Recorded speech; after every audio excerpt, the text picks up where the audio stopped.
Suldaan Ibraahim Dacar Yuusuf oo kamid ah salaadiinta dhaqanka ee gobolka Awdal ayaa bulshada gobolka Awdal ugu baaqay inay miiska wada hadalka la isugu yimaado. Wariyahayga Axmed Diiriye Ciiltire ayaa warbixintan mar kale boorama ka soo diray. Suldaan Ibraahim Dacar Yuusuf oo kamid ah salaadiinta dhaqanka ee gobolka Awdal oo maanta la hadlayay TV-ga caalamiga SBC ayaa waxa uu ka dhawaajiyay in dareena aan loo dulqaadan karin ay ka dhex taagan yihiin bulshada guud ahaan gobolka Awdal ku dhaqan.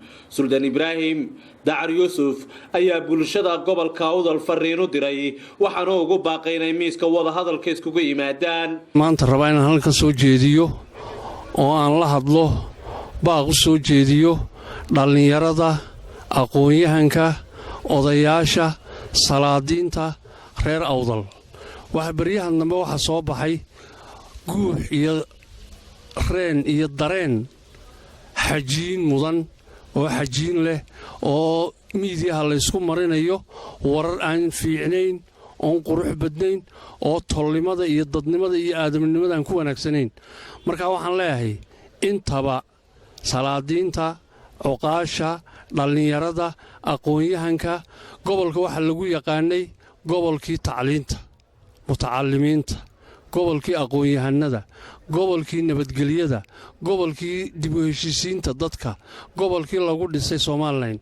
Marka waxaan leeyahay intiiba idinkoo tixgelinaya warmiiska wada hadalka isku kaaleya dhinacyada ka fadhiista turxaanta iyo gucundhada jirta ha laga saaro hana laga wada hadlo miiska wada hadalka la isugu yimaado hana la iska daayo xajiinta iyo miidiyaha waxa la isku marinayo ee caruurta yareed iyo haweenku ay dhegta ku qaadanayaan. Suldaan Dacar oo hadalka sii wata waxa uu bulshada gobolka Awdal ugu baaqay iyo xukuumadda Somaliland in laga qayb qaato gurmadka loo fidinayo dadku abaaruhu soo barakiciyeen ee ku sugan gobolka Awdal.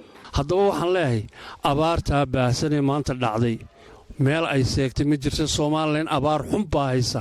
Madaxweynaha waxaan ugu baaqayaa ciidamada qalabka sida ee u dhaartay difaaca dalka iyo nabadgelyada shacbiga inay ilaaliyaan ha loo diro iyaga iyo ciidamada iyo gaadiidkoogaba ha loo diro haddaad gureeyaan dadkii u dhimanayaa meelihii ay ka soo barakaceen ha la geeyo xerya ha loo oodo intuu ilaahay naga soo furanayo abaaraha iyo dhibaatada iyo oodalululka dhacay halka. Ugu dambeyntii Suldaan Ibraahim waxa uu raaligelin ka bixiyay hadallo ka soo yeedhay siyaasiyiin ka tirsan xisbiga kulmiye ee talada haya waxaana uu raaligelin ka siiyay madaxweyne Axmed Maxamed Maxamuud Silayo.